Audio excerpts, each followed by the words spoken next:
Hello बच्चों, कैसे हैं आप सब लोग। स्वागत है आपका अपने YouTube channel O2 and digital education. मैं आपका केमिस्ट्री टीचर पीके नागर।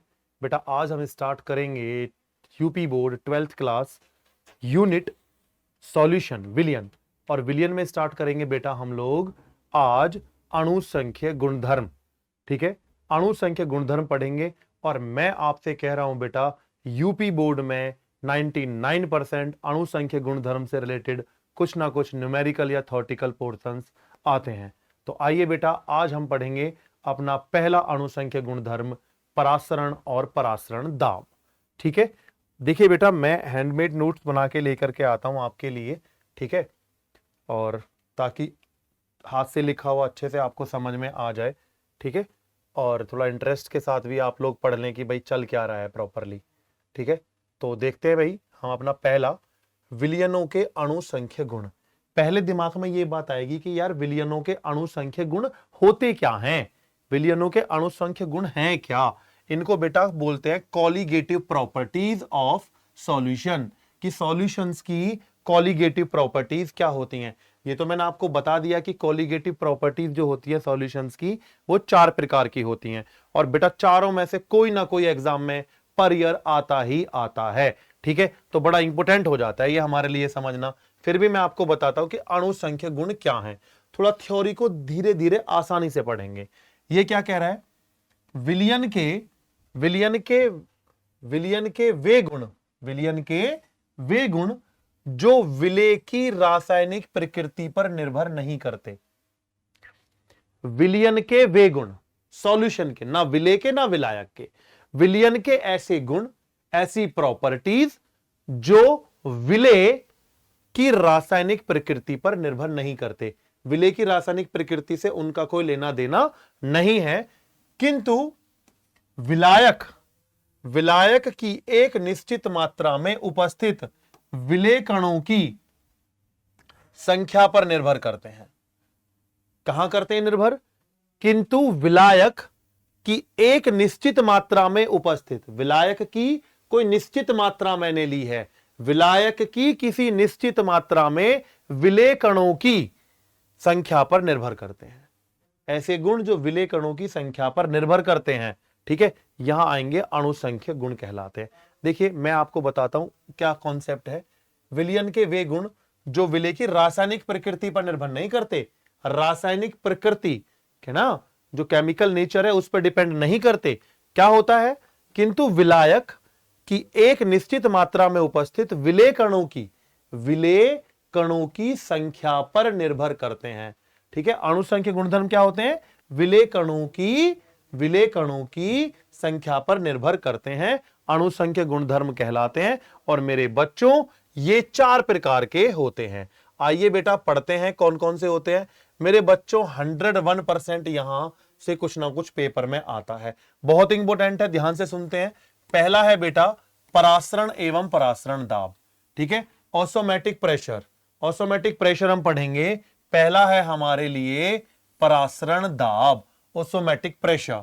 ठीक है, दूसरा है बेटा वाष्प दाब का अवनमन, वाष्प दाब का अवनमन, ये एक अणुसंख्य गुणधर्म है। ठीक है, तीसरा है बेटा क्वथनांक का उन्नयन, और चौथा है मेरे बच्चों हिमांक का अवनमन, क्वथनांक का उन्नयन और हिमांक का अवनमन। बेटा ये 4 कॉलीगेटिव प्रॉपर्टीज हैं। पेपर में बेटा यूपी बोर्ड में सीधा सीधा भी पूछ लेता है कि निम्नलिखित में से कॉलीगेटिव प्रॉपर्टी है, अणुसंख्य गुणधर्म है। कैसे, वो तुमसे बोलेगा भैया कि मोलरता, मोललता, मोल प्रभाज, परासरण दाब, तो कौन है परासरण दाब। ऐसे भी क्वेश्चन आ सकता है बेटा, वो तुमसे पूछेगा निम्नलिखित में से अणुसंख्य गुणधर्म नहीं है, परासरण दाब, हिमांक का अवनमन, क्वथनांक का उन्नयन और मोललता। तो अब आप वहां पर बोल देंगे स्पष्ट जाकर के कि मोललता, ऐसे है ना। चलिए भाई आगे की तरफ चलते हैं भाई। अब परासरण दाब को हमें पढ़ाना है, परासरण दाब पढ़ाना है, परासरण दाब के साथ साथ हमें पढ़ाना है परासरण भी। तो परासरण दाब को पढ़ाने के लिए सबसे पहले हमें पढ़ना होगा झिल्लियों को। ठीक है, अर्धपारगम्य झिल्ली। ठीक है, अर्धपारगम्य झिल्ली, अर्धपारगम्य झिल्ली क्या होती है भाई, इसको एसपीएम बोल देते हैं शॉर्टकट में, एसपीएम बोल देते हैं इसको शॉर्टकट में। ठीक है भैया, एसपीएम बोल देते हैं अर्धपारगम्य झिल्ली। बेटा ये एक ऐसी झिल्ली होती है जो केवल विलायक के अणुओं को अपने में से होकर के जाने देती है। ऐसी झिल्ली है बेटा जिसमें से केवल विलायक के अणु निकलेंगे, विलेय के अणु इसमें से बाहर नहीं निकलते। ठीक है, जैसे मैं आपको बताता हूं, आगे की तरफ पढ़ते हैं। वे झिल्लियां जो केवल विलायक के अणुओं को आर पार जाने देती हैं परंतु विलेय के अणुओं को नहीं, अर्धपारगम्य झिल्ली कहलाती हैं। अर्धपारगम्य झिल्ली बेटा ये दो प्रकार की होती हैं। कितने प्रकार की होती हैं? अर्धपारगम्य झिल्ली होती हैं बेटा दो प्रकार की। कौन कौन से? देखो बेटा, नंबर क है हमारा प्राकृतिक, नेचुरल अर्धपारगम्य झिल्लियां कौन कौन सी होती हैं? अंगूर तथा किशमिश की बाहर वाली परत। बेटा तुमने देखा है किशमिश को अगर तुम पानी में डाल देते हो तो क्या होती है? सुबह तक किशमिश फूल जाती है ना? तो यहां पर एक झिल्ली होती है जिसमें से पानी अंदर प्रवेश कर जाता है। ठीक है, अंगूर के अंदर, उसकी परत के निकल करके अंदर। ठीक है, आपने देखा होगा कि अगर अंगूर को किसी हम अधिक सांद्रता वाले शर्करा के पानी में डाल देते हैं तो अंगूर सिकुड़ जाता है। ठीक है, ऐसे ही बेटा आगे आते हैं अंडे की झिल्ली। जब उबले हुए अंडे को आपने कभी निकाला हो, देखा हो, कभी जिन बच्चों ने देखा होगा उबले अंडों को देखना, उसके जब अपर लेयर को हटाते हैं, ठीक है, तो वहां पर क्या होता है कि एक लेयर आ जाती है, व्हाइट प्रोटीन जो होता है उसके ऊपर एक पतली सी एक लेयर होती है, देख लेना, ट्रांसपेरेंट टाइप की सी होती है। तो एक अंडे की झिल्ली, एक बकरे का आंश्य, है ना, गॉड्स ब्लैडर होता है बेटा। ये सारी हमारी प्राकृतिक झिल्लियां हैं। ठीक है, अब आती हैं बेटा हमारी कौन सी? अब आती हैं हमारी कृत्रिम झिल्लियां जो ह्यूमन ने बनाई है लेबोरेटरी में। जैसे इनको प्रयोगशाला में बनाया गया है, जैसे सेलोफेन, परचमेंट पेपर, और बेटा इस पर तो ज्यादातर गौर ही देना, पूछ भी सकता है इसको। ठीक है, कॉपर फेरोसाइनाइड। ये कॉपर फेरोसाइनाइड का फॉर्मूला है Cu2FeCN का होल 6। ये बेटा उपसह संयोजक यौगिक होते हैं। इसके लिए पूरा एक चैप्टर बेटा यूपी बोर्ड में आपको पढ़ने के लिए मिलेगा। ठीक है, यूनिट 5 है जिसमें आप अभी आगे जाकर के इन सब चीजों को बहुत ध्यान से पढ़ने वाले हैं, उपसह संयोजक यौगिक। ठीक है, चलिए आगे की तरफ चलते हैं सर, आगे की तरफ चलते हैं। अब बात आती है परासरण क्या है। देखो ये तो पता लग गया कि अर्धपारगम्य झिल्ली में से केवल विलायक के अणु बाहर निकलेंगे, इतना तो पता लग गया। अब आगे चलते हैं, परासरण क्या है, ऑस्मोसिस क्या है। विलायक के अणुओं का कम सांद्रता से अधिक सांद्रता की ओर प्रवाहित होना परासरण कहलाता है। परासरण क्या है? कम सांद्रता से अधिक सांद्रता की ओर, किसका? विलायक के कणों का कम सांद्रता से अधिक सांद्रता की ओर प्रवाह होना, बहना, चले जाना, ये बेटा परासरण है। या परासरण को हम ऐसे भी बोल सकते हैं, विलायक के अणुओं का अर्धपारगम्य झिल्ली में से होकर, विलायक के अणुओं का अर्धपारगम्य झिल्ली में से होकर शुद्ध विलायक से विलयन की ओर, शुद्ध विलायक से विलयन की ओर प्रवाह, यह परासरण कहलाता है।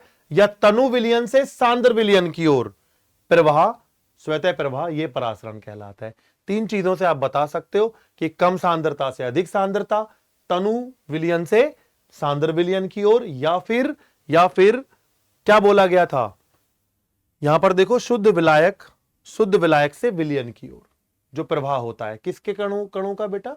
विलायक के कणों का। आइए जरा आगे की तरफ देखते हैं। अब ये आइए जरा यहां अब देखते हैं, अच्छे से आपको दिखाई दे रहा होगा, नोट लिख रहा है। ठीक है, स्वतः प्रवाह तब तक चलता है, ये स्वतः प्रवाह जो होता है अर्धपारगम्य झिल्ली में से तब तक चलेगा जब तक कि दोनों विलयनों की सांद्रता कैसी ना हो जाए? समान। जब तक दोनों विलयनों की सांद्रता समान नहीं होंगी ये चलता ही रहेगा बेटा, ये प्रॉपर मूव करता ही रहेगा। ठीक है, चलिए परासरण की प्रक्रिया चलती रहेगी। कब तक चलेगी मैंने आपको बता दिया है। आगे की तरफ ध्यान देते हैं बेटा, परासरण की प्रक्रिया के प्रकार। परासरण की प्रक्रिया बेटा दो प्रकार की होती है। परासरण की प्रक्रिया बेटा दो प्रकार की होती है। एक होती है बेटा एक्सोऑस्मोसिस, है ना, बाह्य परासरण, और एक होता है एंडोऑस्मोसिस, ये होता है अंतः परासरण। बाह्य परासरण और अंतः परासरण दोनों को समझते हैं बेटा, बाह्य परासरण अंतः परासरण को।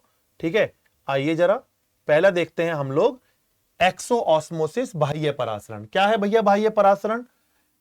परासरण अंदर से बाहर की ओर होता है। एक्सो में बाह्य परासरण अंदर से बाहर, एक्सो मतलब बाहर, अंदर से बाहर की तरफ। जैसे अंगूर को शर्करा के गाढ़े विलयन में डालते हैं तो वह सिकुड़ जाता है। अंगूर को आप चीनी के विलयन में डालेंगे, ठीक है, तो वो सिकुड़ जाएगा। ये हो गया बाह्य परासरण। यानी कि अंगूर के अंदर जो विलायक था वो अब उसकी झिल्ली से, अर्धपारगम्य झिल्ली से कहां आ चुका है, कम सांद्रता थी अंदर और बाहर सांद्रता कैसी थी नमक की, ज्यादा, ठीक है, या चीनी के विलयन की ज्यादा थी तो चीनी के विलयन में वो बाहर आ गया, अंदर का विलायक बाहर आ गया, ठीक है। और दूसरा एग्जांपल आप देख सकते हैं बेटा एक्सो ऑस्मोसिस का। उबला हुआ जो अंडा होता है मेरे बच्चों, उबले हुए अंडे को अगर आप पानी में अगर आप उबले हुए अंडे को नमक के पानी में डाल देंगे तो वो थोड़ा सिकुड़ जाएगा, ठीक है। और चलते हैं बेटा आगे की तरफ। अब आगे की तरफ देखते हैं। अब आता है अपना एंडोऑस्मोसिस। एंडोऑस्मोसिस क्या होता है जी? एंडोऑस्मोसिस क्या है? परासरण की क्रिया बाहर से अंदर की ओर। अब चीजें, अब विलायक बाहर से अंदर की ओर आ रहा है, इसको अंतः परासरण बोलेंगे। अंतः परासरण मतलब बाहर से चीज अंदर आ रही है। जैसे किशमिश को उठा के पानी में डाल दो तो वो फूल जाएगी, यानी कि अब बाहर का पानी किशमिश के अंदर आ चुका है तो ये अंतः परासरण है। या फिर उबले हुए अंडे को पानी में डाल दो तो वो और फूल जाएगा, यानी कि उसके अंदर पानी बाहर से अंदर आ चुका है। तो ये बेटा परासरण की प्रक्रिया थी। आइए अब करते हैं, हम पढ़ते हैं परासरण। अब हम पढ़ते हैं परासरण। परासरण क्या है, बहुत ध्यान से पढ़ेंगे परासरण है क्या।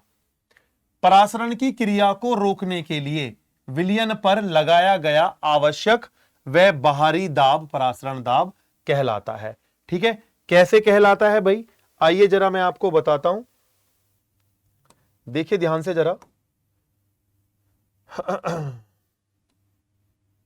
जी देखिए, थोड़ा ध्यान से देखना पड़ेगा जी बच्चों।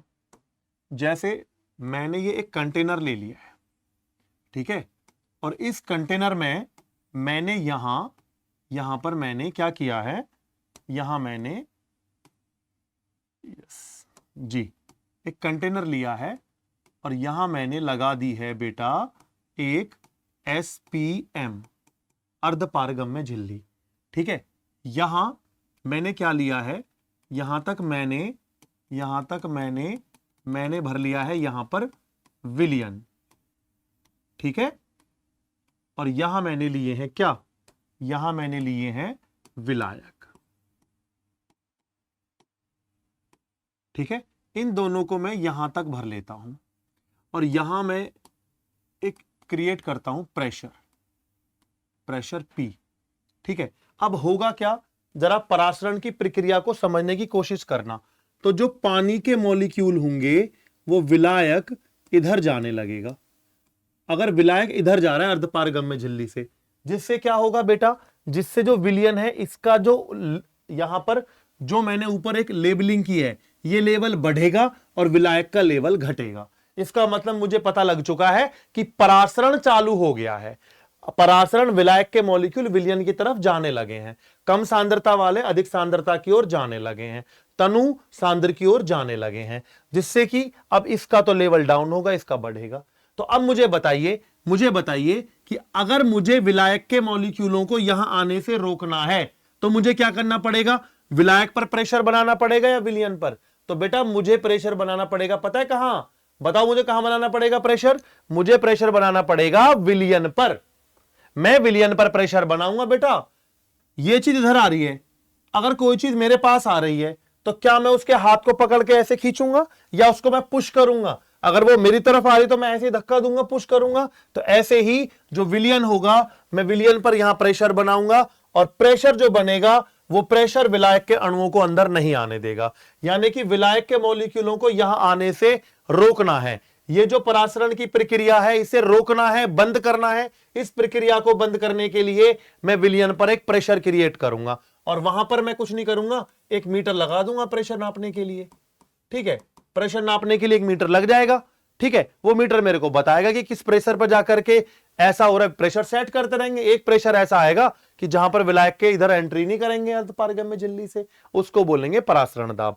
तो कहने का मतलब यह है कि परासरण की प्रक्रिया को रोकने के लिए, जो परासरण की प्रक्रिया है उसे रोकने के लिए विलयन पर लगाया गया आवश्यक और अतिरिक्त दाब ही परासरण दाब कहलाता है। और उस परासरण दाब को हम पाई से प्रदर्शित करेंगे यहां पर। ठीक है, किससे प्रदर्शित करेंगे? पाई से प्रदर्शित करेंगे। चलो आगे की तरफ चलते हैं, पहुंचते हैं अपने वहीं पर। तो परासरण समझ में आ गया। परासरण की क्रिया को रोकने के लिए विलयन पर लगाया गया आवश्यक और अतिरिक्त दाब ही परासरण दाब कहलाता है। चलिए अब आते हैं परासरण दाब के नियम। परासरण दाब के नियम क्या है? परासरण दाब के नियम, क्या नियम है? वॉन्टहोफ ने बताया, एक वैज्ञानिक थे वॉन्टहोफ ने बताया कि अवाष्पशील विलेय, अवाष्पशील जो इवेपोरेट नहीं होते हैं, मैं बताऊंगा बेटा कौन कौन से अवाष्पशील होते हैं, जैसे ग्लूकोज, सुक्रोज, यूरिया, ये अवाष्पशील पदार्थ हैं बेटा, है ना, ये अवाष्पशील विलेय हैं।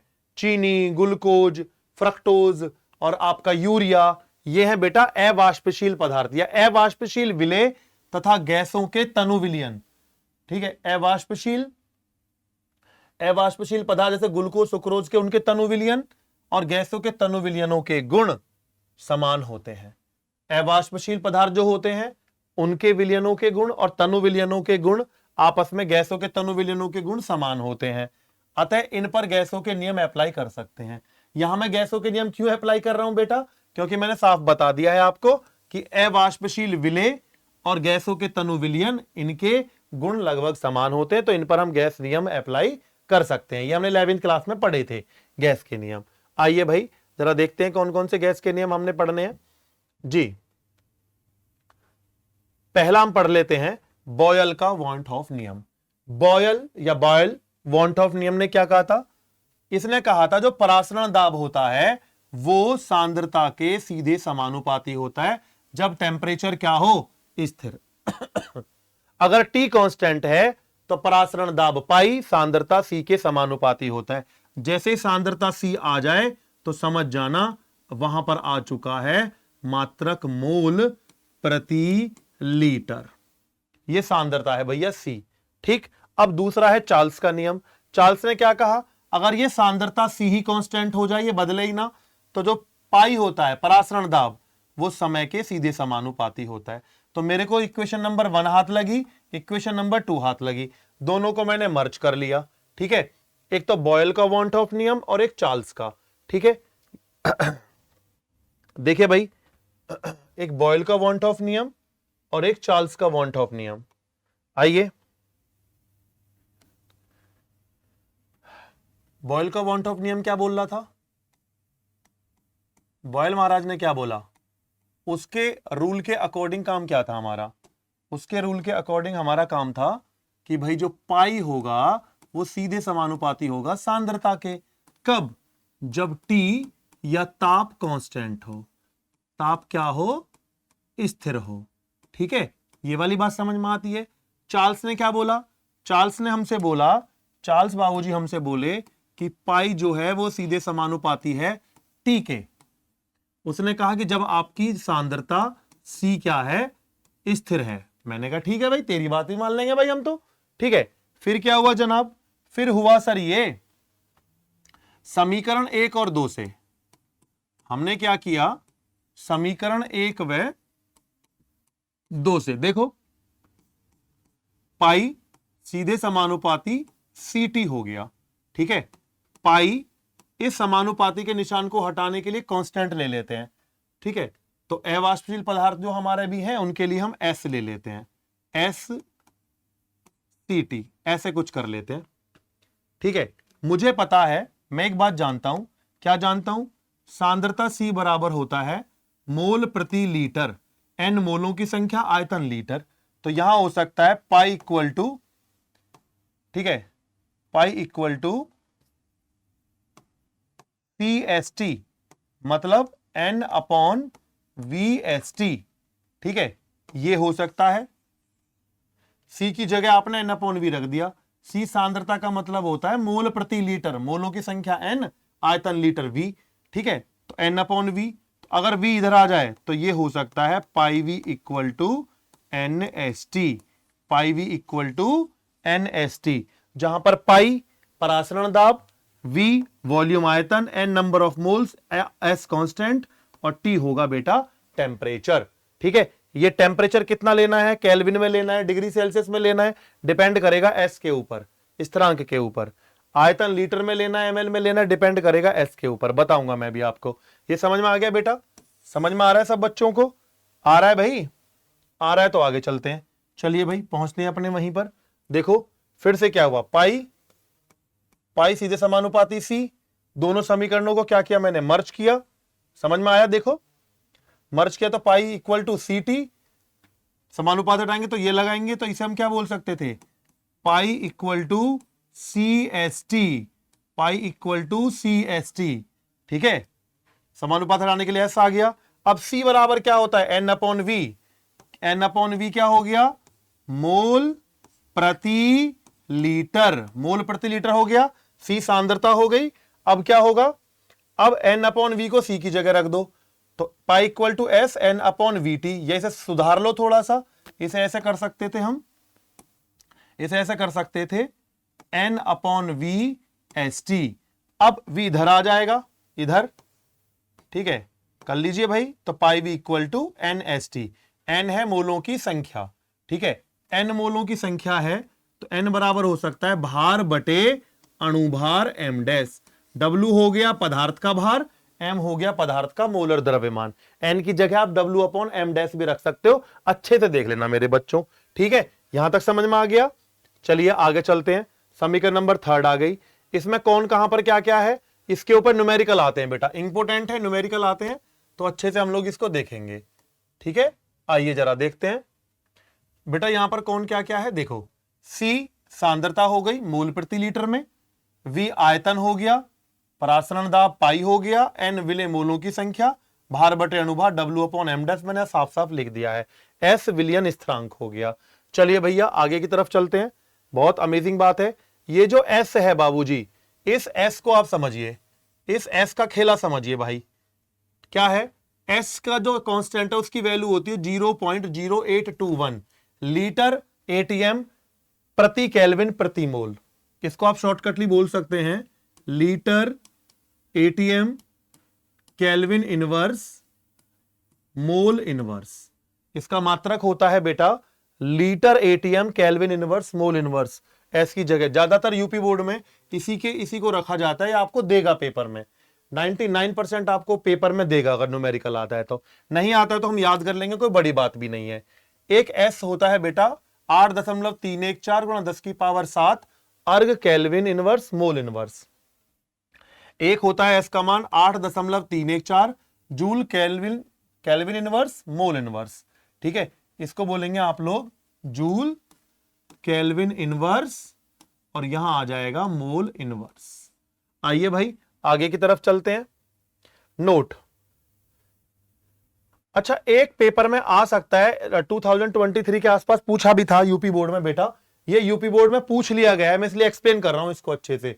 ये यूपी बोर्ड में पूछ लिया गया है, इसीलिए मेरे बच्चों मैं आपके लिए इसको एक्सप्लेन कर रहा हूं, तो थोड़ा सा ध्यान से देखने की जरूरत है मैं क्या बता रहा हूं।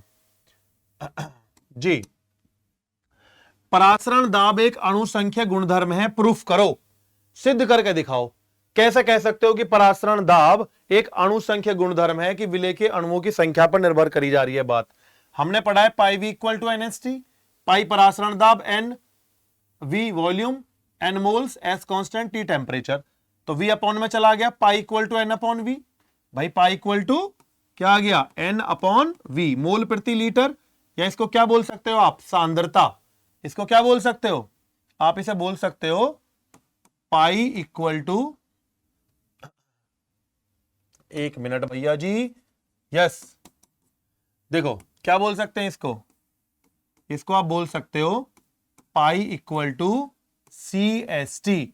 अगर आप आर रख दो तो आर भी रख लेना, कोई दिक्कत नहीं है, आर से भी निकाल देना, एस अगर भूल भी जाओ तो। Pi equal to C S T. समीकरण में यदि ताप व आयतन स्थिर हो, ठीक है, अगर ताप, मैं बता रहा हूं, अगर टी कांस्टेंट है और आयतन अगर वी कांस्टेंट है, टी कांस्टेंट है और वी कांस्टेंट है। यहां देखो जरा, इसकी तो फिर जरूरत ही नहीं पड़ती है कुछ भी। अगर वो क्या बोल रहा है, वो बोल रहा है कि अगर भैया आपका टी कांस्टेंट है, आपका वी कांस्टेंट है, तो पाई इक्वल टू आ गया n इंटू एस। अब n मोलों की संख्या है, s कांस्टेंट है, कांस्टेंट हटाओगे तो पाई सीधे समानुपाती n। अणुओं की संख्या बढ़ेगी, परासरण दाब बढ़ेगा। जब ब्लड प्रेशर होता है, कभी सुना है आपने कि ब्लड प्रेशर हो गया तो डॉक्टर क्या बोलता है, नमक मत खाइयो, ज्यादा नमक खाएगा तो ब्लड प्रेशर और बढ़ जाएगा। अरे बोलता नहीं है क्या? डॉक्टर बोलता है कि भाई अगर ब्लड प्रेशर हाई होता है तो नमक कम खाओ। डॉक्टर को पता है, वो आपको बताना चाह रहा है कि भैया कि नमक जो है जब वो घुलेगा उसकी विलेयता बढ़ेगी, तो नमक के घुलने से नमक कन्वर्ट हो जाएगा किसमें, Na पॉजिटिव में और Cl नेगेटिव में। जिससे क्या होगा, जिससे होगा अणुओं की संख्या बढ़ जाएगी। और मेरे चुन्नू मुन्नू, अगर अणुओं की संख्या बढ़ी तो हे बच्चों, हे बालकों, वहां पाई का वैल्यू बढ़ जाएगा, परासरण दाब बढ़ जाएगा और रक्तचाप बढ़ेगा। तो बहुत सारी प्रॉब्लम क्रिएट हो सकती है, हार्ट अटैक हो सकता है। इसीलिए डॉक्टर कहता है कि भैया अगर ब्लड प्रेशर है तो नमक मत खाइयो। ठीक है, आओ जी आगे की तरफ चलते हैं, आगे की तरफ चलते हैं। क्या कह रहा है जी, अतः स्पष्ट है कि परासरण दाब विलेय के अणुओं की संख्या पर निर्भर करता है। अर्थात परासरण दाब एक अणु संख्या गुणधर्म है। अणुओं की संख्या बढ़ेगी तो परासरण दाब बढ़ेगा मेरे बच्चों, समझ में आ गया। अब आता है अगला टॉपिक। अगला टॉपिक है सर, ये आप अच्छे से देख लीजिए, देख लिया, चलिए आगे चलते हैं। अगला है भाई, देखिए बड़े मैंने सिंपल सिंपल नोट्स लिखने की कोशिश की है ना, बगैर टाइपिंग वाइपिंग का कोई चक्कर नहीं। मैंने इसीलिए लिखे हैं कि आपको ये आसानी से मैं बता दूं। फिर भी आपको लगता है कि भाई और थोड़ा टफ हो चुका है कोई टॉपिक, तो आप कमेंट करके मुझे बताएं कि ये थ्योरी समझ में नहीं आई है, तो मैं यहीं उसको एडिट करके फिर से आपको समझा सकता हूं। ठीक है, तो चलते हैं। अगला टॉपिक है हमारा समपरासरी विलयन। ये है जी समपरासरी विलयन आइसोटोनिक सॉल्यूशन। समपरासरी, सम मतलब समान, ठीक है, परासरी मतलब परासरण दाब, जिनके परासरण दाब समान हो। ठीक है, आइसो, जहां पर ये वर्ड यूज हो जाए ना आइसो, तो लगभग लगता है एक जैसे, एक जैसे है ना, जुड़वा, एक जैसे। आइए, समपरासरी विलयन आइसोटोनिक सॉल्यूशंस, समान ताप पर, टेम्परेचर ना घट रहा है ना बढ़ रहा है, जिन विलयनों के परासरण दाब समान होते हैं। अगर टी कांस्टेंट है, जिन विलयनों के टी कांस्टेंट पर परासरण दाब समान होते हैं, उन्हें हम समपरासरी विलयन बोलते हैं। सपोज करो मेरे पास दो चीजें थी, ए और बी, ए का परासरण दाब पाई, बी का परासरण दाब पाई डैश। तो जिस टेम्परेचर पर इन दोनों के परासरण दाब, ए और बी के परासरण दाब दोनों बराबर होंगे, वो समपरासरी विलयन कहलाए जाएंगे आपस में। ठीक है बेटा, आगे चलते हैं। अगला आता है समदाबी विलयन, वही सम मतलब समान दाबी। ठीक है, जो विलयन में, वे विलयन जो समान दाब पर, वे विलयन जो समान दाब पर समान परासरण दाब रखते हैं। समान दाब पर, जिनके दाब दोनों, जैसे दो चीजें हैं ए और बी, समान दाब है दोनों के, 10 एटीएम 10 एटीएम, 100 बार 100 बार, 50 बार है ना, या 50 बार, ये प्रेशर की मैं यूनिट बता रहा हूं आपको। जिनके दाब समान है और उनके परासरण दाब भी क्या होंगे, अगर समान, तो उन्हें बोलेंगे समदाबी विलयन। जिनके दाब समान और परासरण दाब समान, वो समदाबी विलयन हो जाएंगे। आइए मेरे बच्चों, दाब समान होने चाहिए उधर पर। ठीक है, आगे आते हैं। ये भी पेपर में पूछा हुआ है, बड़ा बढ़िया मजाक होता है हमारे साथ कभी कभी यूपी बोर्ड में। ये बिल्कुल हलवा क्वेश्चन है भाई, बड़ा मजा आ जाएगा आपको पढ़ने में। क्या बोल रहा है, अति परासरी और अल्प परासरी विलयन। ठीक है, हाइपोटोनिक, हाइपरटोनिक और हाइपोटोनिक। हाइपर ज्यादा है ना, हाइपर ज्यादा, हाइपरटोनिक और हाइपोटोनिक। समान ताप पर, टी नहीं बदलना है, समान ताप पर दो विलयनों में जिस विलयन का परासरण दाब अधिक होगा। समान ताप पर दो विलयनों में से जिस विलयन का परासरण दाब अधिक होगा, वो होगा हमारा समपरासरी। और समान ताप पर जिसका कम होगा, जिसका परासरण दाब कम होगा, वो अल्प परासरी। देखिए टी कांस्टेंट कर देते हैं किसी के लिए, है ना, टी कांस्टेंट करने पर जिसका परासरण दाब ज्यादा वो अति परासरी, और जिसका परासरण दाब कम वो अल्प परासरी कहलाया जाएगा। साफ साफ नोट्स लिखे हो, एक बार आप चेक कर सकते हैं। ठीक है, समझ में आ रहा है बेटा? आ रहा है समझ में? बहुत बढ़िया समझ में आ रहा है। तो चलिए, ये मैं पढ़ा ही चुका हूं। समानता पर दो विलयनों में जिस विलयन का परासरण दाब कम होता है उसे अल्प परासरी कहते हैं। आओ मेरे बच्चों, उदाहरण पढ़ते हैं भाई। अब कुछ हम उदाहरण पढ़ते हैं। जब आरबीसी, ठीक है, लाल रक्त कणिकाएं जो होती हैं, जो लाल रक्त कणिकाएं होती हैं बेटा, आरबीसी को शुद्ध जल में रखते हैं तो वह फूल जाती हैं, है ना? वो गुस्से से फूल जाती हैं। लाल रक्त कणिकाओं को अगर पानी में रख देंगे तो वो फूल जाएंगी, क्योंकि आरबीसी में विलयन का परासरण दाब अधिक होने के कारण। क्यों फूल जाती हैं? पानी में रखेंगे हम लाल रक्त कणिकाओं को तो फूल जाएंगी। क्यों भूल जाएंगी? क्योंकि आरबीसी में विलयन का, आरबीसी में लाल रक्त कणिकाओं में विलयन का परासरण दाब अधिक होने के कारण जल अंदर प्रवेश कर जाता है। ठीक है भाई, चलिए ख कॉन्सेप्ट पे बात करेंगे। ख खरगोश, आइए भाई ख खरगोश जी को पढ़ते हैं। यदि आरबीसी लाल रक्त कणिकाओं को नमक के सांद्र विलयन में डालेंगे तो वो सिकुड़ जाएंगी, में रखते हैं तो सिकुड़ जाती हैं, क्योंकि आरबीसी में विलयन का परासरण दाब क्या हो जाता है? कम। पानी में परासरण दाब बढ़ जाता है, यहां कम हो जाता है। ठीक है, चलिए पेपर में आपसे यही पूछेगा कि भैया वो सिकुड़ क्यों जाती हैं, तो बस सिकुड़ क्यों जाती हैं तो यहां से आपको आंसर लिख देना है कि भाई लाल रक्त कणिकाओं में विलयन का परासरण दाब कम हो जाता है। और वहां फूल क्यों जाती हैं तो बोल देना कि भैया विलयन का परासरण दाब अधिक हो जाता है। चलिए भाई, अब आते हैं गे, है ना? गे, बिल्कुल गे पढ़ते हैं। गे क्या कहता है? वनस्पति कोशिकाओं को, अगर आप वनस्पति कोशिकाओं को शुद्ध जल में रखने पर जल कोशिका भित्ति द्वारा कोशिका में प्रवेश कर जाता है, जिससे कोशिका फूल जाती है। अगर आप अगर वनस्पति कोशिकाओं को, है ना, अगर आप वनस्पति कोशिकाओं को शुद्ध जल में रखेंगे तो शुद्ध जल में रखने पर क्या होगा बेटा? वहां पर उनकी कोशिका भित्तियों से जल अंदर प्रवेश करेगा और वो वनस्पति कोशिकाएं फूल जाएंगी। ठीक है, घर की बात करते हैं। अगर उन्हीं वनस्पति कोशिकाओं को नमक के विलयन में रखेंगे तो वो सिकुड़ जाएंगी। क्या होगा? जब वनस्पति कोशिकाओं को सांद्र NaCl में रखते हैं तो कोशिका के भीतर का जल बाहर NaCl में आ जाता है। वही कम सांद्रता से अधिक सांद्रता वाली बात है बेटा। कम सांद्रता बाहर अधिक सांद्रता में आ गई, जिससे कोशिका द्रव सिकुड़ जाता है। कोशिका द्रव थोड़ा सिकुड़ जाता है, ठीक है, जिससे क्या होता है? सिकुड़कर कोशिका भित्ति से अलग हो जाता है, जिससे कोशिका पिचक जाती है, श्रिंक हो जाती है, सिकुड़ जाती है। इसी को बोलते हैं बेटा द्रव्य कुंचन। क्या बोलते हैं? प्लाज्मोलाइसिस बोलते हैं इस प्रोसेस को। बेटा पूछा हुआ है यूपी बोर्ड में, पहले पूछा हुआ है, बहुत टाइम पहले ये पूछा हुआ क्वेश्चन है। मैंने हवाई नहीं लिख रहा हूं, ये बड़े इंपोर्टेंट क्वेश्चन है, इन्हें यूपी बोर्ड कभी भी दे सकता है। ठीक है, तो बी अलर्ट बेटा, है ना, अच्छे से अलर्ट रहेंगे। ठीक है, बात समझ में आ रही है आप लोगों को? सबको समझ में आ रही है चीजें? चलिए अब आगे की तरफ चलते हैं। अब ओसोमेटिक प्रेशर के कर लेते हैं न्यूमेरिकल्स। ओसोमेटिक प्रेशर के कुछ न्यूमेरिकल्स हैं, आइए जरा ओसोमेटिक प्रेशर के कुछ न्यूमेरिकल्स करते हैं बेटा। ठीक है, चलिए आंकिक प्रश्न करते हैं। ओसोमेटिक प्रेशर का पहला क्वेश्चन क्या कह रहा है जी? पहला क्वेश्चन आपसे चीख करके कह रहा है 27 डिग्री सेल्सियस टेम्परेचर पर यूरिया के 5% W/V, बेटा यहां ध्यान देना, यहां जरूरत पड़ेगी मुझे देखने की। W/V जलीय विलयन का परासरण दाब ज्ञात करो। 27 डिग्री सेल्सियस पर 5% यूरिया विलयन का। आओ भाई मैं आपको बताता हूं। देखिए ध्यान से देखना बच्चों,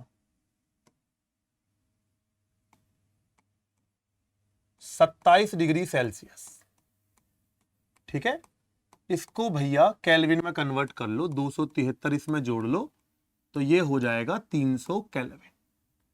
ठीक है, 300 केल्विन हो गया। 27 डिग्री सेल्सियस परासरण दाब निकालना है। ठीक है, 5%। अच्छा, जो 5% W/V, इसका अर्थ है, क्या अर्थ है? इसका अर्थ है कि भार तो है 5 ग्राम और आयतन है 100 ml। अब समझना मेरे बच्चों, समझना पड़ेगा बेटा आपको। टेम्परेचर 27 डिग्री सेल्सियस दे दिया, ठीक है। 5% W/V का मतलब क्या होता है बेटा? इस W/V का मतलब होता है कि 5 ग्राम यूरिया 100 ml विलियन में है। 5% W/V का मतलब है, ठीक है।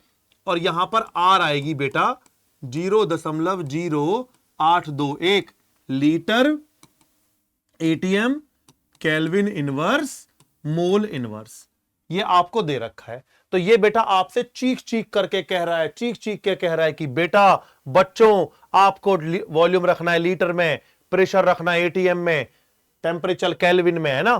तो भाई मैं कैसे करूंगा? तो मुझे इसे बदल दीजिए आप जाकर के लीटर में।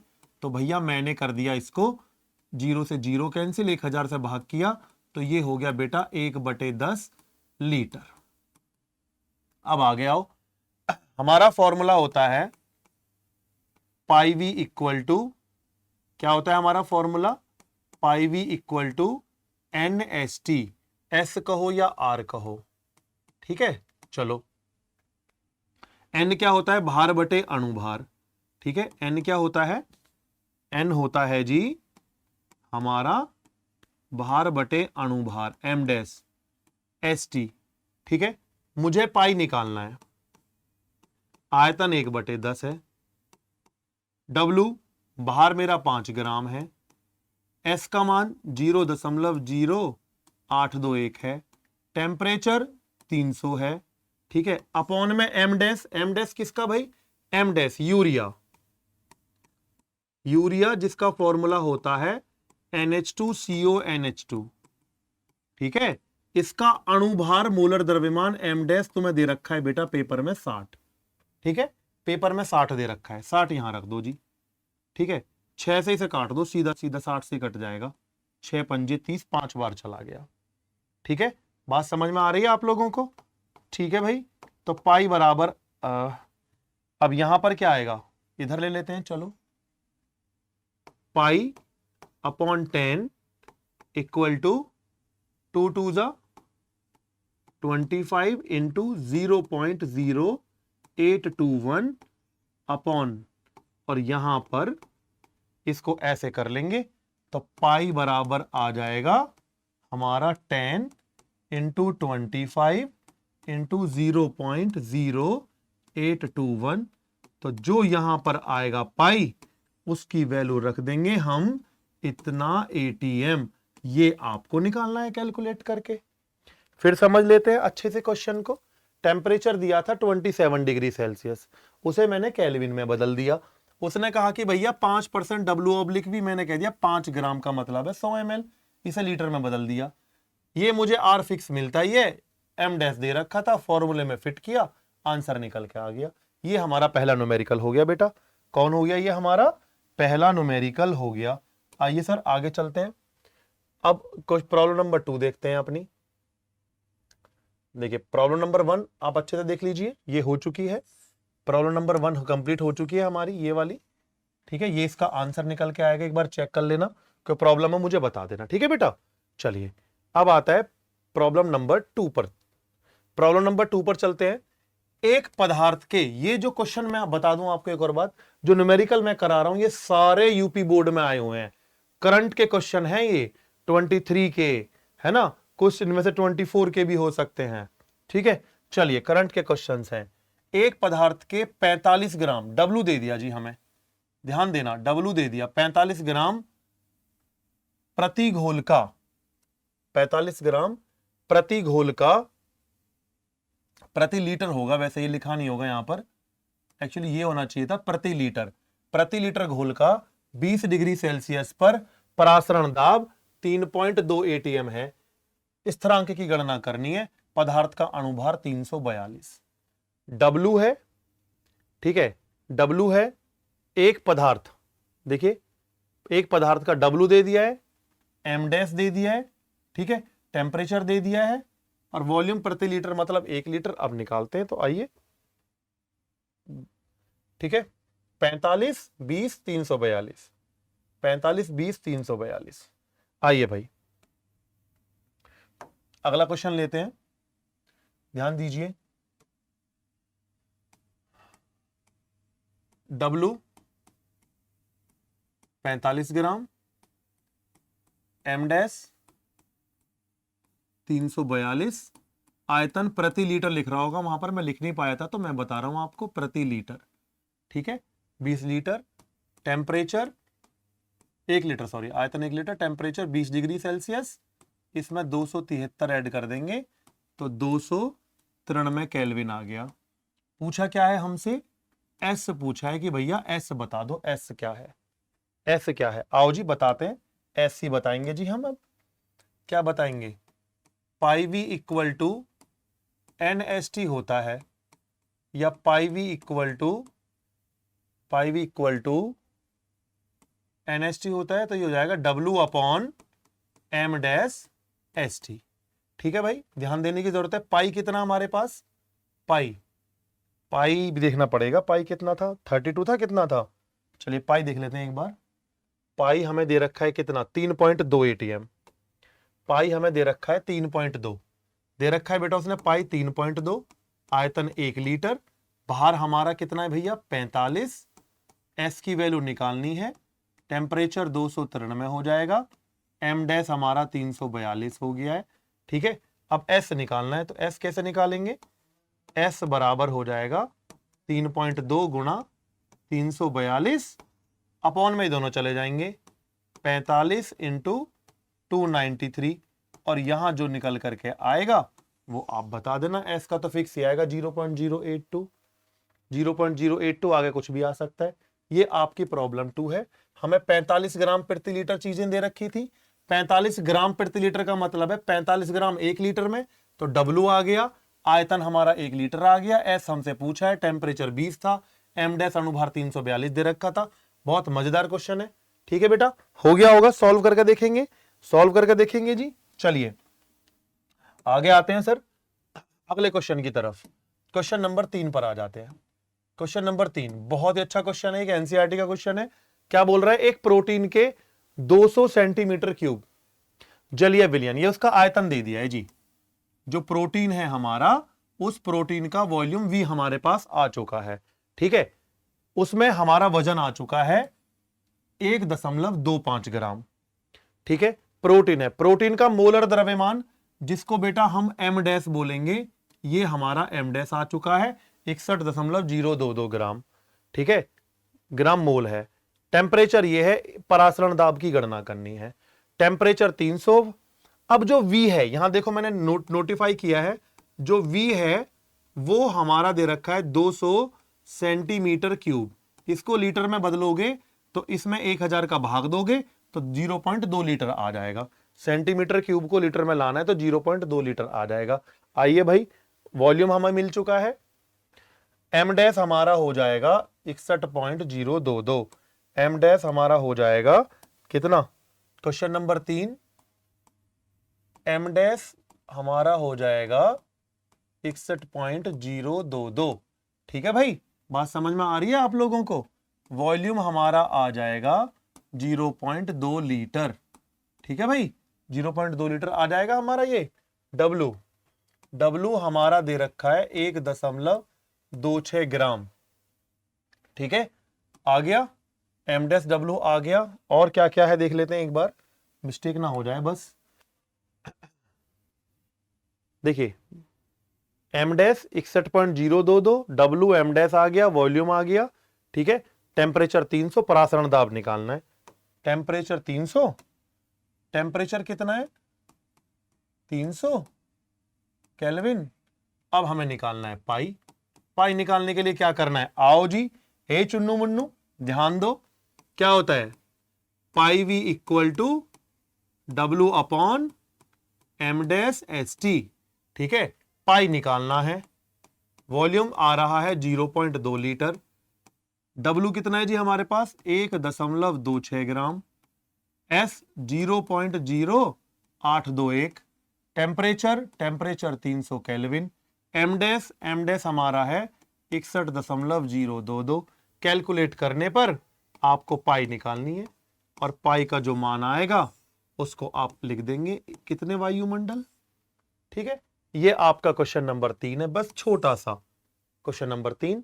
एम डैश दिया है, डब्ल्यू दिया है, पाई पूछा है, वॉल्यूम 2 लीटर, टेम्परेचर है, फॉर्मूले में फिट किया और क्वेश्चन हमारे पास। ठीक है, आ गया समझ में? ठीक है, चलो उतार लीजिए, कर लिया होगा क्वेश्चन नंबर 3 कंप्लीट। अब आते हैं अपन क्वेश्चन नंबर 4 की तरफ। क्वेश्चन नंबर 4 की तरफ आते हैं। ठीक है, क्वेश्चन नंबर 4 देखते हैं क्या कह रहा है। क्वेश्चन नंबर 4, टेम्परेचर है 27 डिग्री सेल्सियस, डेसीमोलर। देखो मेरी पहली वीडियो में आप चेक करना, मैंने प्रॉपर बता रखा है कि डेसीमोलर के वगैरह के बारे में। तो डेसीमोलर का मतलब होता है m/10, सांद्रता मतलब 1/10 मोल प्रति लीटर। सी दे दी, सीधी टी दे दिया, सी दे दिया, परासरण दाब पूछ रहा है, आर का मान ये है। ठीक है, टी दे दिया है हमें, प्रॉपर टी दे दिया है और हमें सी दे दिया है। ठीक है, टेम्परेचर दे दिया है। देखिए क्वेश्चन नंबर 4 की मैं बात कर रहा हूं। क्वेश्चन नंबर 4 में टेम्परेचर दे दिया है हमें, ठीक है, 27 डिग्री सेल्सियस। ठीक है, सांद्रता सी दे दिए हमें 1/10 मोल प्रति लीटर। ठीक है, 1/10 मोल प्रति लीटर।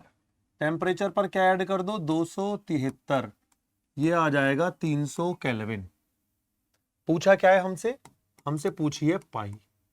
बहुत ध्यान से सुनना बेटा, बड़े अच्छे से समझाने वाला हूं, बहुत जबरदस्त है अपने आप में। फॉर्मूला होता है pi V equal to N S T, या पाई बराबर होता है n/VST, या पाई बराबर होता है CST। पाई निकालना है तो सी हमारे पास है कितना, 1/10, इसका मान 0.0821। टेम्परेचर कितना है भैया, 300 है। इस जीरो से इस जीरो को फिनिश कर लेंगे तो पाई बराबर आ गया 821 30/10,000। ठीक है, ध्यान दो, इसको फिर से देख लेते हैं, रुक जाओ। 0.0821 इंटू 300। ठीक है, ये 10 था, इस जीरो से जीरो कैंसिल हो गई, पाई बराबर 821 इंटू 30/10,000 आ गए बेटा। ठीक है, इस पॉइंट को ये हट गया, 3 दूनी 6, 8 3 24/1000, तो ये निकल के आ गया 2.463 ATM। ये हो गया बेटा, ये हो गया हमारा प्रॉब्लम नंबर 4। ठीक है, समझ में आ रहा है बेटा, ये प्रॉब्लम नंबर हमारी 4 क्लियर हो गई। चलिए बेटा, प्रॉब्लम नंबर 4 आपके समझ में आया हो तो अब आते हैं प्रॉब्लम नंबर 5 पर। प्रॉब्लम नंबर 5 पर आ जाइए जी। कैसे करेंगे प्रॉब्लम नंबर 5 को, क्या बोल रहा है वो, कह रहा है 0 डिग्री सेल्सियस ताप पर 0.45 ग्राम ग्लूकोज का 250 ml जल में घोल बनाकर विलयन का परासरण दाब ज्ञात करना है, पाई ज्ञात करना है, टेम्परेचर इतना है, 45 ग्राम ग्लूकोज है। ये ध्यान देना, ये ध्यान देने वाली बात है। वो बंदा MW जो है वो हो गया 0.45, ये भाई साहब हो गए हमारे टेम्परेचर, ये भाई साहब 250 ml हमारे हो गए वॉल्यूम, और हमसे पूछा जा रहा है पाई। ठीक है, क्वेश्चन में चीजें समझ लीजिए मैंने क्या क्या बताई हैं। आइए जरा आप ध्यान देते हैं। हम 0 डिग्री 0.45 250। ठीक है, चलिए देखिए ध्यान से, क्वेश्चन नंबर 5, टेम्परेचर आ रहा है 0 डिग्री सेल्सियस, W आ रहा है 0.45 ग्राम। ठीक है भाई, समझ में आ रही है चीजें यहां तक। वॉल्यूम आ रहा है 250 मिलीलीटर। भैया इसको लीटर में लाओ तो 250/1000 हो गया। ठीक है, इसे उड़ाएंगे तो 4 बार जाएगा, और ये हो गया भैया 1/4 लीटर वॉल्यूम आपका। ठीक है, टेम्परेचर में 273 ऐड कर देंगे तो ये पूरा निकल के आ जाएगा 273 केल्विन। ठीक है, यहां तक समझ में आ रही है बातें। TW, अब ग्लूकोज है, जो ग्लूकोज होता है मेरे सब बच्चों को पता होगा, ग्लूकोज होता है C6H12O6। इसका जो M डैश होता है ना मेरे बेटा, अणुभार होता है वो 180 होता है। कैसे होता है 180, देख लीजिए, कार्बन, एक कार्बन का 12 है, 12 6 72, एक हाइड्रोजन का 1 12, ठीक है। ऑक्सीजन का 16, 16 16 की 6 में मल्टीप्लाई करेंगे तो 6 में आएगा, तो ये टोटल बैठता है 180। ये मैंने आगे लिखा है, ठीक है। लाओ फॉर्मूला बना लेते हैं भाई अब हम अपना, आओ भाई फॉर्मूला बना लेते हैं अपना, ठीक है। फॉर्मूला क्या होगा, pi V equal to W upon M dash R T. Pi कितनी है भाई, पाई निकालनी पड़ेगी, वॉल्यूम 1/4 आ गया, डब्ल्यू 0.45 दे दिया, आर या एस 0.0821, टेम्परेचर वैसे आर की जगह पे एस रखोगे तो बेस्ट है, आर की जगह आप आर की जगह ना एस रखेंगे तो बेस्ट है, ठीक है। टेम्परेचर 273, एम डैश 180, ठीक है। 4 से कर सकते हैं हम ड्रॉप आउट अगर चाहे तो, कैसे कर लेंगे, 4 4 16, 4 पंजे 20। आइए भाई, पाई बराबर आ गया 45 इंटू 0.0821 इंटू 273 बटे 45 इंटू 100, 45 से 45 हो जाएगा, और अब आपको मिलेगा 0.0821 इंटू 273 अपॉन 100, ठीक है। ठीक, इन दोनों को निकल करके आ जाएगा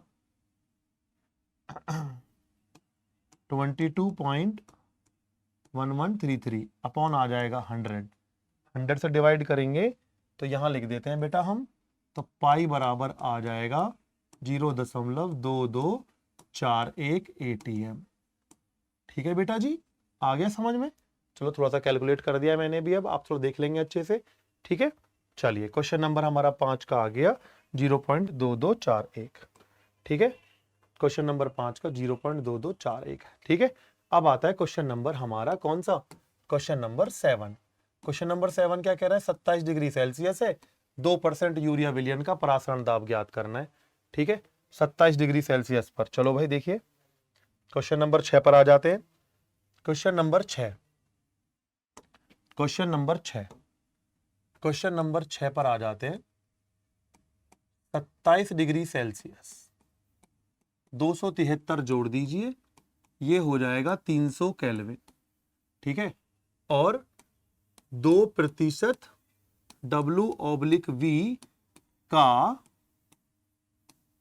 अर्थ है कि, भाई क्या अर्थ है जी, इसका अर्थ है W बराबर हो गया 2 ग्राम और वॉल्यूम हो गया भैया 100 ml, ठीक है। 100 ml का मतलब 100/1000 बराबर 1/10 लीटर, ये वॉल्यूम हो गया जी हमारा, ये वॉल्यूम हो गया जी हमारा। निकालना क्या है हमें, परासरण दाब निकालना है। अब परासरण दाब का फॉर्मूला होता है pi V equal to W upon M dash S T. Pi निकालना है, वॉल्यूम 1/10 मेरे पास ऑलरेडी है, भार 2 ग्राम, 0.0821, टेम्परेचर 300। अब मेरे पास क्या नहीं है, एम डैश। एम डैश किसका निकालना है एक बार चेक कर लेते हैं। सवाल में यूरिया विलयन बोल रहा था, क्या बोल रहा था, यूरिया विलयन बोल रहा है, यूरिया विलयन बोल रहा है। तो यूरिया का एम डैश, यूरिया कौन होता है, यूरिया होता है बेटा NH2CONH2, यूरिया होता है NH2CONH2, NH2CONH2 का 60 हो गया अणुभार, ठीक है।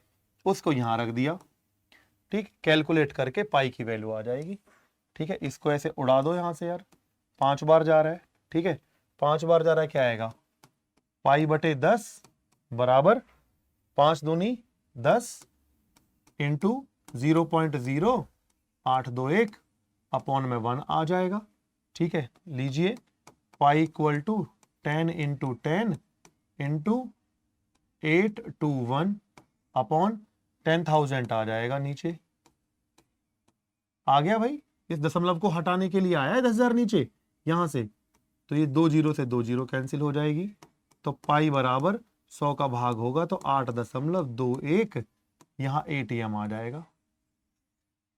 ये आपकी प्रॉब्लम नंबर सॉर्ट आउट हुई 6। प्रॉब्लम नंबर 6 सॉर्ट आउट हो गई। ठीक है, समझ में आ रहा है बेटा? एक बार देख लीजिए, स्क्रीनशॉट ले लीजिए। ओके, आ रहा है ना बेटा? समझ में आ रहा है ना अच्छे से? चलो शाबाश। चलिए देखते हैं भाई अब प्रॉब्लम नंबर 7। प्रॉब्लम नंबर 7 बेटा, इसमें मैं तुम्हारी थोड़ी सी हेल्प करूंगा, आपको खुद करके देखना पड़ेगा ये सवाल। ग्लूकोज के 1 लीटर, 1 लीटर मतलब समझ जाओ बेटा, आपको वी मिल गया 1 लीटर। ठीक है, 1 लीटर विलियन में डब्ल्यू मिल गया बेटा आपको यहां पर। जैसे ही सुक्रोज की बात आती है, जैसे ही सुक्रोज की बात आती है, सुक्रोज, जैसे इसकी सुक्रोज की बात आती है, चीनी, तो चीनी का एम डैश होता है बेटा 342। 342। टेम्परेचर आ गया बाबूजी 300 केल्विन। तो परासरण दाब पूछ रहा है 1 लीटर पर। आ जाओ क्वेश्चन नंबर 7 लेते हैं, 1 लीटर पर परासरण दाब। ठीक है, क्वेश्चन नंबर हम लेते हैं जी 7।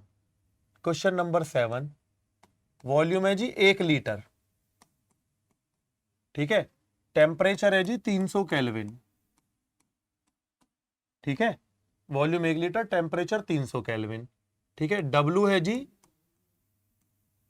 3.42 ग्राम। एमडेस है जी 342।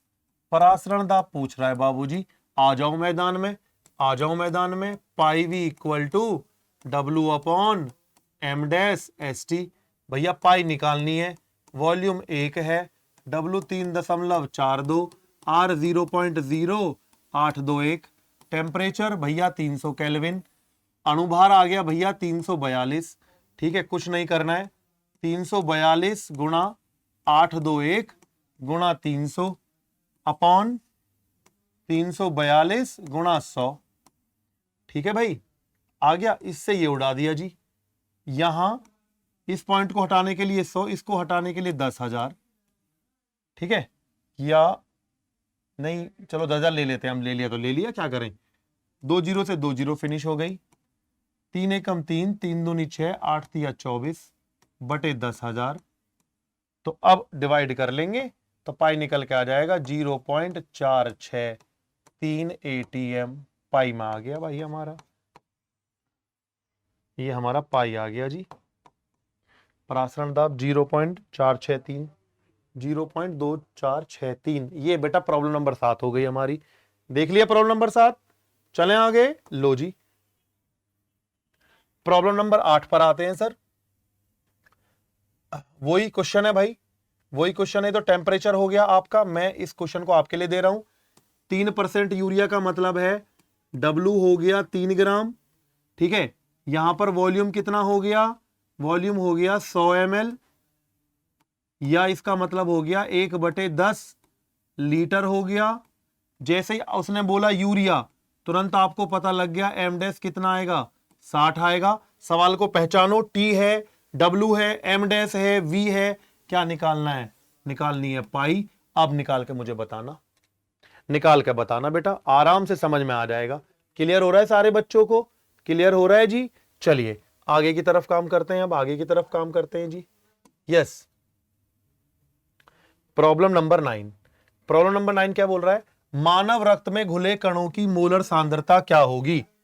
मानव रक्त में घुले कणों की मोलर सांद्रता क्या होगी। टेम्परेचर दे रखा है 27 डिग्री सेल्सियस, प्रेशर दे रखा है 10 ATM। सांद्रता पूछ रहा है, टेम्परेचर है, सांद्रता है, परासरण दाब, जबकि रक्त का परासरण दाब पाई है, टेम्परेचर है सी पूछ रहा है।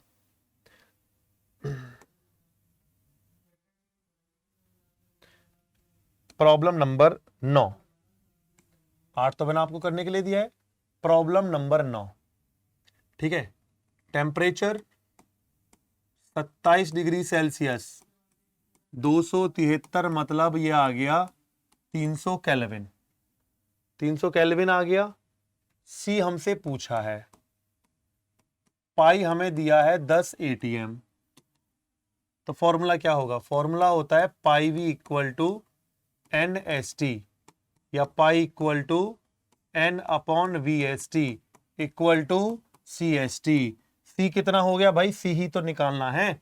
पाई हो गया 10, सी पता नहीं, R 0.0821, टेम्परेचर हो गया 300। ठीक है, तो क्या करेंगे 10 बराबर C इंटू 0.0821 300 बटे 10,000। ठीक है, 2 जीरो कैंसिल कर दो पहले, यहां हैंड टू हैंड कर दी कैंसिल, ये पॉइंट यहां से हटा दिया हमने। ठीक है, अब क्या बचा, अब बचा 10/1 इक्वल टू C इंटू 3 से मल्टीप्लाई कर रहा हूं 24/100, 10/1 equal to C into 24.63/1। C की वैल्यू निकाल लेना भाई, यहां से निकल के आ जाएगी सांद्रता मोल प्रति लीटर में। चीजें मैंने आपके सामने रखी दी हैं, टेम्परेचर 300, सांद्रता निकालनी है, प्रेशर 10 atm। ठीक है, अब आते हैं बेटा अपने अंतिम सवाल की तरफ। अंतिम सवाल की तरफ आते हैं बेटा, टेम्परेचर निकाल के मुझे बताना। ठीक है, देखो यहां क्वेश्चन नंबर 10 में क्या हो रहा है, वही कॉन्सेप्ट काम कर रहा है, 0.5% ग्लूकोज। अब इसका मतलब ये हमें दे दिया W 0.5। ठीक है, वॉल्यूम की बात करें तो वॉल्यूम आ गया हमारे पास जी, जल्दी जल्दी देखते हैं बेटा, टाइम देखो ज़्यादा टाइम लग रहा है। V बराबर आ गया कितना ml, 100 ml बराबर 1/10 लीटर आ गया, वॉल्यूम आ गया 1/10 लीटर। एम डैश तुम्हें दे रखा है बाबूजी, ये रहा एम डैश है, W है 5 ग्राम, W हो गया 5 ग्राम, 0.5 सॉरी, W हो गया बेटा, ध्यान देना 0.5 ग्राम। W 0.5% का मतलब W 0.5 ग्राम, एम डैश 180, वॉल्यूम 1/10। ठीक है, R तुम्हारे पास है, R मतलब है टेम्परेचर, ये आपको मिल चुका है, इसमें 273 ऐड कर देना और मुझे पाई निकाल के दिखा दो। ठीक है, आंसर आपके सामने लिखा हुआ है कितना आएगा। ठीक है, तो बेटा अब हम अपने अणु संख्या गुणधर्म में एक चीज क्लियर कर चुके हैं, परासरण दाब। ठीक है, मिलते हैं बेटा अपनी अगली वीडियो में, तब तक के लिए अपने अच्छे से नोट्स बनाइए, प्रॉपर चीजों को मेंटेन कीजिए, कहीं पर डाउट है तो मुझे बताइए, आप कमेंट करके बता सकते हैं। ठीक है, चलो प्यारे बच्चों, अब अगले वीडियो में मिलते हैं अगले अणु संख्या गुणधर्म के साथ। Okay, take care.